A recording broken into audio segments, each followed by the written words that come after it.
పల్నాడు జిల్లా చిలకలూరిపేటలో జరిగిన ఘోర రోడ్డు ప్రమాదంపై ఆర్టీఓ అధికారులు స్పందించారు. ప్రమాదం జరిగిన సమయంలో కంటైనర్ను ఆపింది ఆర్టీఓ సిబ్బంది కాదని ఆర్టీఓ అధికారి సంజీవ్ కుమార్ స్పష్టం చేశారు.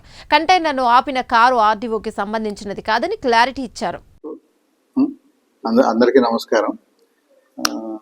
4th ఈ నెల 4వ తారీఖు సాయంత్రం సుమారు 7:27 చిలకలూరిపేట బైపాస్లో ఒక పెద్ద రోడ్ యాక్సిడెంట్ జరిగింది.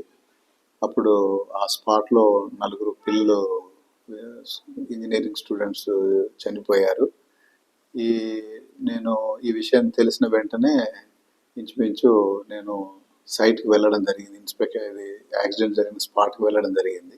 యాక్సిడెంట్ స్పాట్ వెళ్ళే టైంకి అప్పటికే ఏంటంటే మరి అది హై స్పీడ్ లేన్స్ కాబట్టి అవన్నీ ఈ వెహికల్స్ ఏమాత్రం ఉన్న ఫర్దర్ యాక్సిడెంట్స్ అవుతాయని పోలీస్ వాళ్ళు ఏంటంటే వెహికల్స్ అన్నిటి అక్కడ నుండి తీసేశారు. నేను ఏమైనా వెహికల్స్ యొక్క స్కిడ్ మార్క్స్ ఉన్నాయా లేదా, ఏమైనా సడన్ బ్రేక్స్ వేసారా లేదా అన్నది చూస్తే ఎక్కడ కూడా స్కిడ్ మార్క్స్ లేవు. తర్వాత నెక్స్ట్ డే ఈ సోషల్ మీడియాలో తర్వాత కొన్ని ఎలక్ట్రానిక్ మీడియా ఛానల్స్లలో వచ్చిన ఇన్ఫర్మేషన్ ఏంటంటే ఆర్టీఓ డిపార్ట్మెంట్ వాళ్ళు వెహికల్ ఆపే ప్రయత్నంలో ఈ యాక్సిడెంట్ జరిగింది అని తెలిసింది. అలా వస్తుందండి సోషల్ మీడియాలో ఉన్న టీవీలో.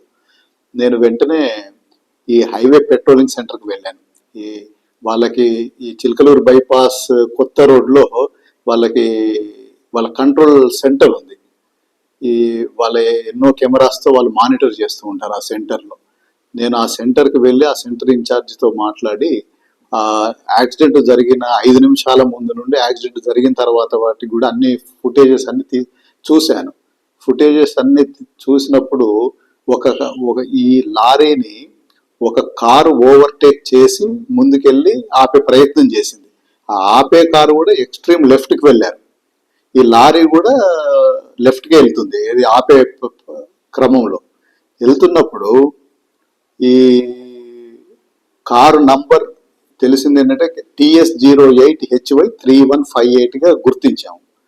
ఈ కారు మా ట్రాన్స్పోర్ట్ డిపార్ట్మెంట్లో ఏ ఉద్యోగికి లేదు. మా పల్నాడు రవాణా శాఖలో ఏ ఉద్యోగికి ఆ కారు లేదు. తర్వాత ఆ కారులో దిగిన వ్యక్తులు కూడా కెమెరాలో వాళ్ళ ఫేసెస్ చూసాం. వాళ్ళెవరు కూడా మా ఎంప్లాయీస్ కాదు. ఇది కొంచెం అందరూ గమనించాలని కోరుకుంటున్నాను.